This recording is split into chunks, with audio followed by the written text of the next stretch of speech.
Oh boy. Welcome back to Pitstain's hobby basement well, the weather here in Georgia has gone from hot to hotter to humider, and it is now officially crotch soup weather. So, you can imagine in my non-climate controlled garage, I mean, it has heaters for the winter, but that's, we're a little soupy down here. Sorry for the graphic imagery there. You could call it sock soup as well, basically any enclosed body part, yeah. So either way, we're down here. We're going to do a reminder on how fast the turret rotates real quick. Bingo. Contact. There we are. All right.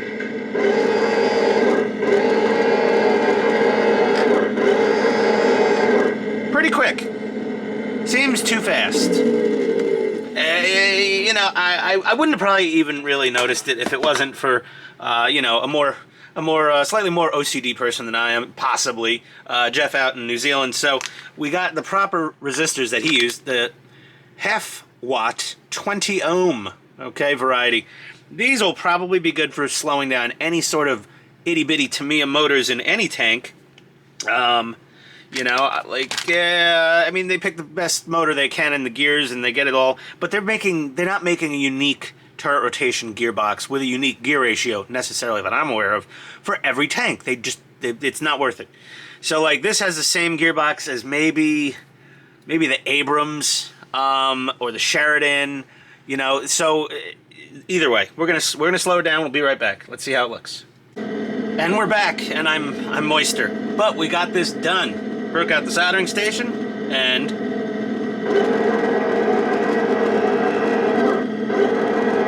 oh, it's perfect.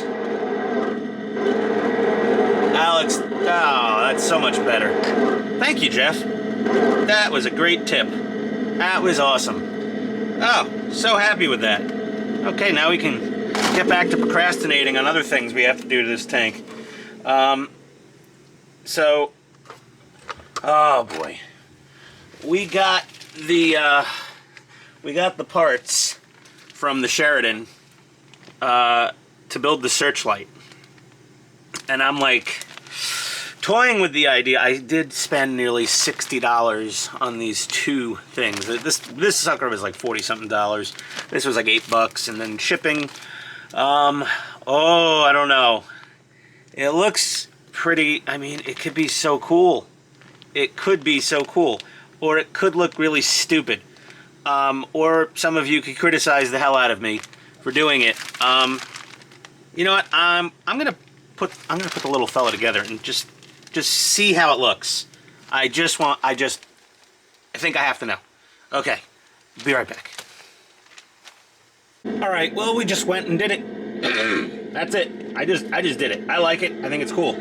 So let's just pretend, okay, because I do mostly what-if stuff. I don't do anything perfectly historically accurate to anything. I mean, pardon the masking tape for now. But that honestly doesn't totally look like it doesn't belong there, or that the IDF could have put it there. I'm very happy with it. Very happy. And who doesn't like a cool spotlight on their tank? I mean, come on. It's just awesome. So we spent our time doing this. I had to do a little filing to the side of the mantlet, make a little notch for this thing to glue onto like it does on the Sheridan. The wiring, I just clearanced the whole turret roof, just clearanced that a little bit, and yeah, Bob's your uncle. She's lovely. I love it. This is great. We got our hatches were painted shut last episode. Same thing here. They were just a little too painty, and there we have it. I spent a lot of time and energy doing this today, and I've determined I hate this thing. I absolutely don't want to use this thing. The cloth things, what the hell? I mean, do you have to? Do you have to? The tank was built without the cloth mantlet covers. Now, I understand why the IDF would do that, and other countries as well, is to keep, you know, penetration of sand, dust, rain, whatever was making it through in there, because they put it on there for a reason, because the engineers obviously didn't make that turret completely air or water tight in that front part. So I honestly like how it looks, just the way it is. We've got to rust up the exhausts and then do a whole desert wash over this whole thing. So we really don't have enough footage here for a whole episode. So we might have to pick this up later or tomorrow, because I gotta make buffalo wings soon for me and the wifey, because that is what is for dinner tonight. Maybe I should start doing cooking videos also. I made a beautiful ribeye the other night. We did some cream spinach this morning. What else? Oh, just all sorts of fun stuff. Maybe I'll... no, there's too many cooking... like I say, there's too many modeling channels, there's too many cooking channels, there's too many every channel. There's bajillions of channels on YouTube. Thank you for watching mine. I appreciate it. We'll be back with some more activities. BRB. Welcome back to Ian's modeling hamper of gym laundry. Ugh, still humid. A little better than yesterday. But, that being said, we got to do some rust on the exhaust here. So it rusts in 3 places. It rusts here. This is the header exit, whatever, from the engines. Then it runs under this plate, and that will rust. And then under here, that will rust. And then, of course, the tip will get rusty. That will happen pretty quickly on a fairly new tank. And I think I want to give this an overall mild weathering. The tank is so beautiful, I don't want to bombard it with too much. I did it with the Sheridan. I regret how much I weathered the Sheridan. Like, I weathered the hell out of my Abrams, the Leopard 2. That thing looks like it went to hell and back, but it looked good. I didn't like how the Sheridan... I might want to redo with the Sheridan one day. Who knows? We all regret some things we've done as far as finishing our models. It's okay to admit it, and if you want, go back and try to fix it. So yeah, we're going to do some rust here. I looked at some great examples online, so we're going to use a bunch of products here. We got this new stuff called decay deposits for abandoned vehicles. It's not an abandoned vehicle, but it's like a grayish color. It's pretty close to the tank. I'm going to dab a tiny bit of this on as a base layer. Then we have some Panzer Aces Dark Rust. We're going to stipple this on very, very little here, little there. Okay. Then we've got Vallejo New Rust and Burnt Umber pigments we'll be using. We're throwing the kitchen sink at this. Then we have light rust deposits and dark rust deposits, crusted rust. So these have some extra pigment in them anyway, but I want more. And then we have a basic Vallejo Oxide Rust wash. So yeah, well, let's see where we get. So we're going to go basically in that order. Is, you know, decay, then dark rust, then some crusted rust of these two, and then we're going to do some pigment mixing and dabble that on, and then finish it off with a little wash, or maybe some more pigments after the wash. So we'll be right back, okay? I'm going to try to, like, document each stage of this for you. I don't want to be like night shift. That's just, it's painful to watch. It's painful for your self-esteem. So, yeah, let's get to work. BRB. Okay, so here's the first 2 products applied. Applied with applied with sponge, applied with tiny brush. Looks shitty. Yeah, I know. It's layers, everyone. I don't believe it myself until I'm done and I see it and I go, wow, look at that, rust. Hey. So yeah, we'll be right back in the next couple layers. Okay, we got the light rust, crusted rust deposits on. Okay, still looks, no, not great. Nope, not happy yet. Nope. BRB. So now our dark rust, crusted rust deposits are on. Okay, starting to almost sort of look good. Yeah, better. Not yet. Not yet. We're not done. You haven't seen the magic yet. Next, we're going to do the wash and pigments, okay? I'm going to do all 3 at once, though, because you got to put the wash on, and then while it's wet, then put the pigments on, and then let it dry, and then we do our little brushy with our our car detail brush, because it's nice and fairly stiff bristles. Okay, one more time. I'll be right back. Okay, so we loaded it up with the rust wash and a ton of burnt sienna and light rust pigment. It's a huge mess right now. We have to wait for this to now dry. So more patience required. So go grab yourself a tasty beverage and come back and see what happens. But, well, for you, you'll have to pause the video because the second I come back, it's going to be the next step. Man, wow, what a catch-22 it is. Okay, one sec. I'm impatient. This is mostly dry. So,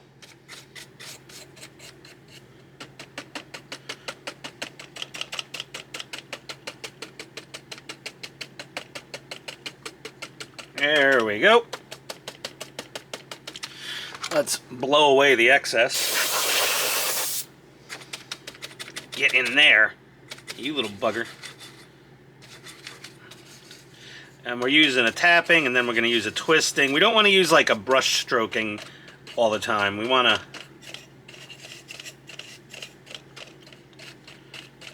get some, there we go.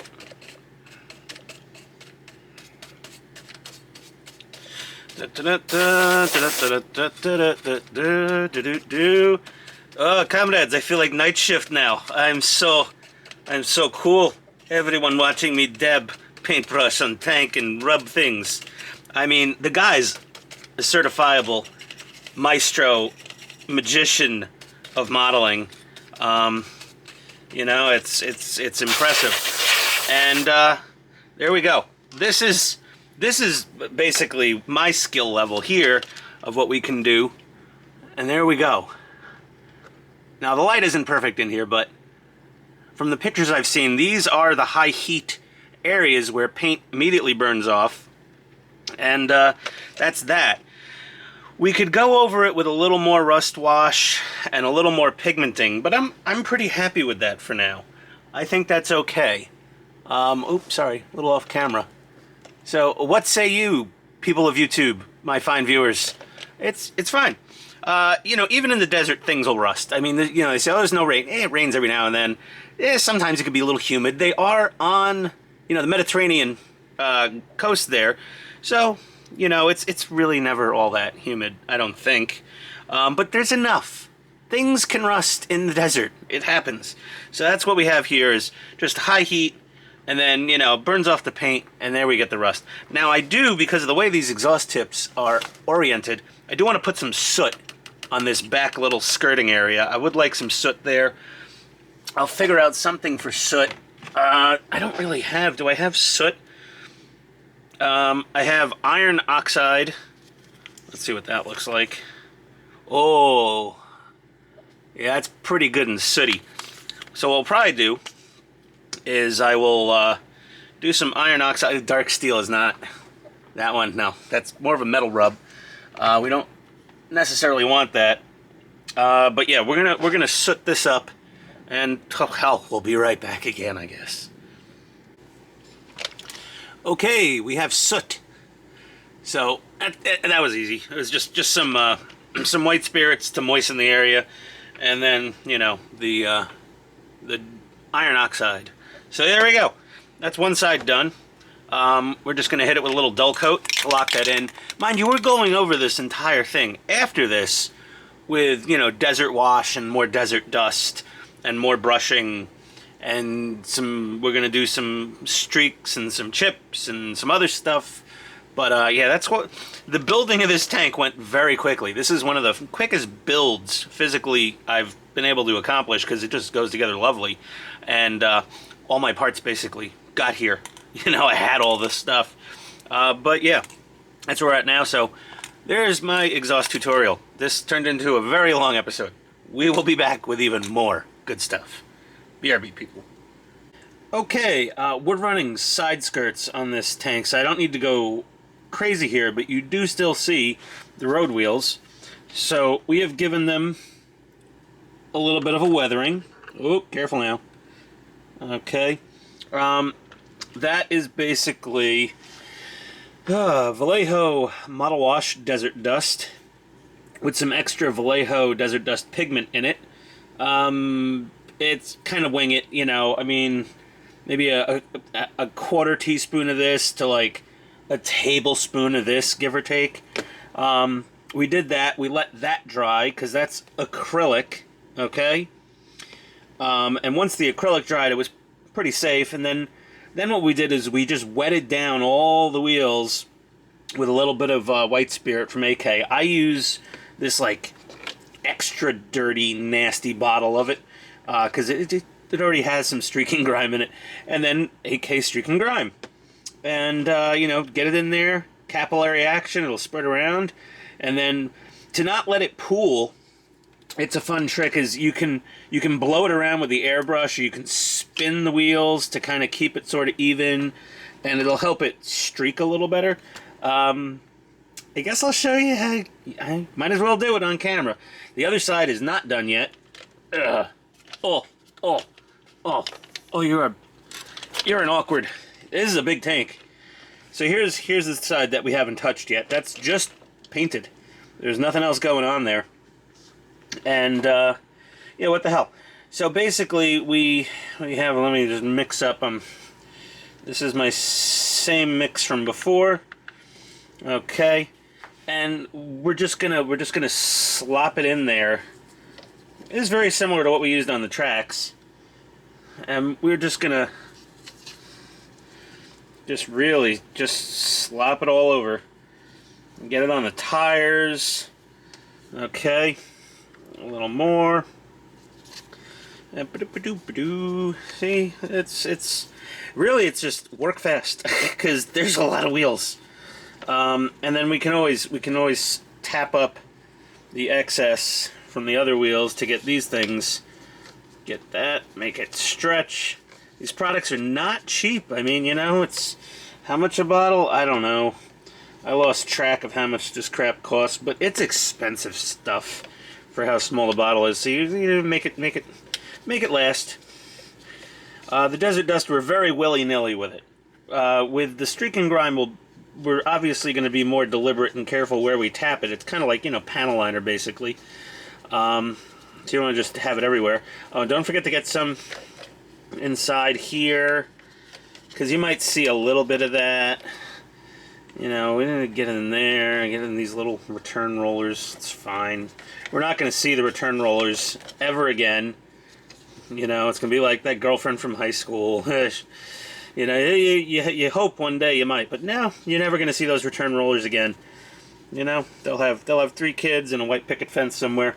So I'm going to stop filming for now. We're going to let this dry. I'll come back when I do the streak and grime, and we'll yeah, more tutorial and show you do things my way, not always the right way, but it's how I get it done. Be right back. I don't know about the rest of you, but somebody was complaining about my hand movements. I explained to them. I said it's a genetic disorder because I grew up in New York and we all talk with our hands. However, you know, while watching paint dry, I go on Facebook and get triggered by my buddy or other people, strangers, and that, and then I'll go look at some model things, groups, and be like, ah, nice. So this is our Desert Dust wash mixed with our Desert Dust pigment, and after it dries, you just get in there and just give it a little twisty. You gotta hold on to the wheels if they're twisting on their own, and just get in there with your Detail Buddy detailing brush. No, I am not sponsored. There's a million companies that make things like this. Just search detail brush. Okay. So now that that's done, what we do, well, we get our other tank stand, because we need this dirty old AK Spirit, and we'll shake up our streaking grime, okay, and our white spirit. We'll shake that up too, because it's some nasty shit. There we go.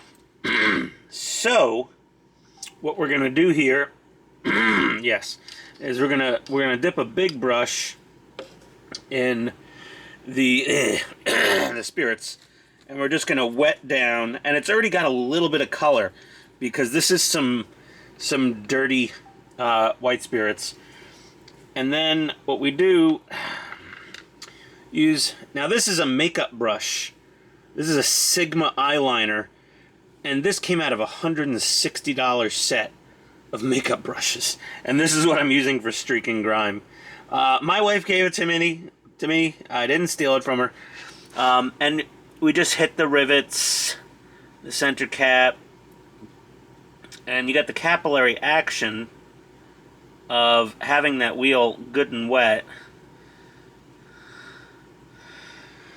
And you dab it in there a little bit and then dab it around with the big brush, soften it up a little bit. Okay. And that's really, we do that for every wheel. And we're gonna, this is why our white spirit is so nasty. There we go. And a little more streaking grime. And we tap it around the caps, and these road wheels, we tap it in the little lines and indentations. And then rotate it, because we want to kind of, you're not getting a good view. I feel horrible. What a crappy YouTuber I'm being today. Okay. So we got it in there. So we'll do this one more time here. I'm on camera. I'm gonna do one more wheel for you guys, and we're gonna wash it. See how dirty my white spirits are already? It's like you know, very, very, very diluted streaking grime basically in that white spirit bottle, because that's all I use it for. And you wanna dab it around the center cap, and it basically acts like panel liner at that point. And get it around the edge of the wheel, you know, and that inside line, and then rotate. That's what I do, because I'm a lazy bastard. There we go. Once we have that, we can then soak up the excess. Dab it out on the paper towel, soak up some excess,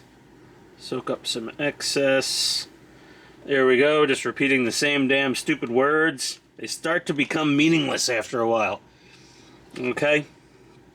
And that's really it. We could soak up a little more of the excess. I sound like the vice president. Okay. And the passage of time is important, because with the passage of time, things dry during the passage of time, and there we go, we'll have weathered road wheels. We're going to do the other ones, and we will be back. Sorry about the hands again. There we go. Whoa! There we are. I don't want to start the next shot zoomed in like that. Okay, everyone, I'm going to go pee in the sink. Be right back.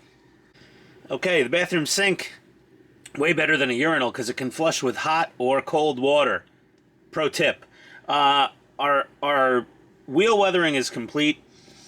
Like I said, we did the desert wash with the desert dust pigment. We let that dry and set up. We hit it with some white spirit, and then hit it with the AK streaking grime. And then once it was dry, we just went over it and twisted and brushed off some excess. Rub the tires with your fingers. Just spin around, just rub. You can rub a little off of there. And then we hit it with our dull coat. And that's the final result. It looks pretty good. Oh, there we go.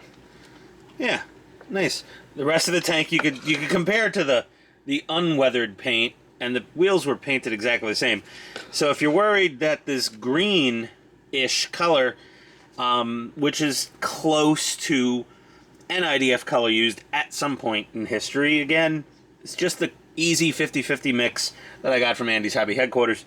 Once we hit this whole thing, we got to do chipping. We're going to do some chipping on here, and we're going to do some streaking grime and some desert dust. And that's about it, really. I mean, I'm not going to go completely bananas on this thing.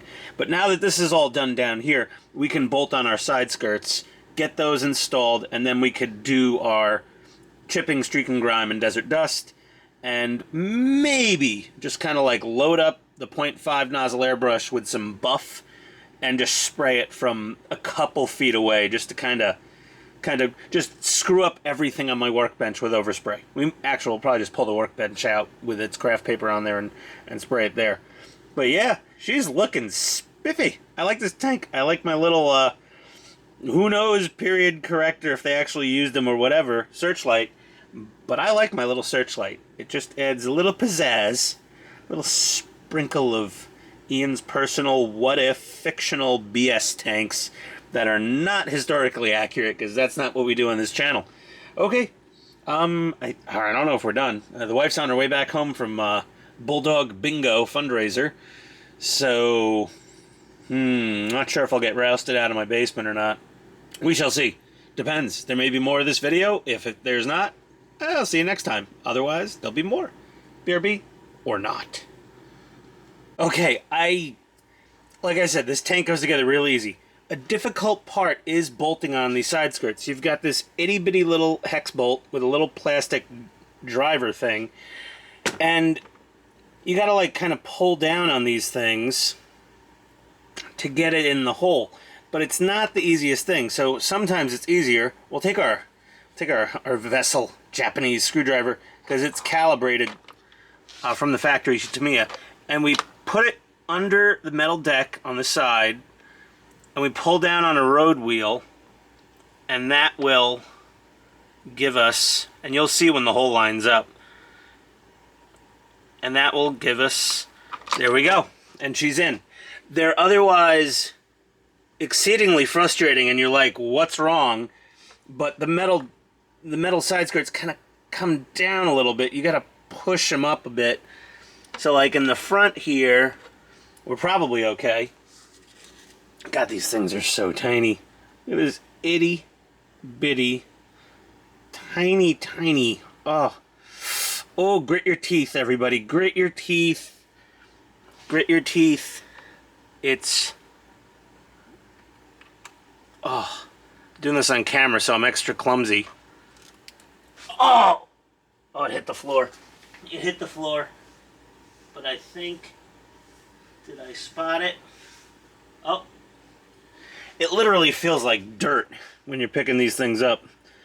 But doing this on camera is obviously, for son of a, dropped it again. Maybe a little blue tack in the driver would help. But get it in the little hole, and let's see if we're low enough now. Yeah, once you get a couple of them started, it's easy going. This will be the end of this part of the build. We're going to do another episode on all the chipping and rest of the weathering. But yeah, she looks badass. It's just such a sweet tank. It's lovely. A little 1919. I'll throw a little rubber cement to hold that guy in place. Either way, thank you everyone for watching. Be back next week, hopefully, depending on what weekend activity the wife has planned for quality time. But yeah, we're going to get the rest of these bolted on, and then boom, chipping, streaking grime, desert dust, etc., etc., panel liner, all that good stuff will be next time. Same idiot channel, same idiot time and day, generally speaking. And yeah, there we go. Oh, I smell. Like I said, it's swamp-ass weather down here in Georgia, so it's like every day you're like, why do I smell? I never smell at the end of the day normally. And you do. Welcome to Georgia. Enjoy the sweating. We'll see you guys next time. Have a beer for me. Adios.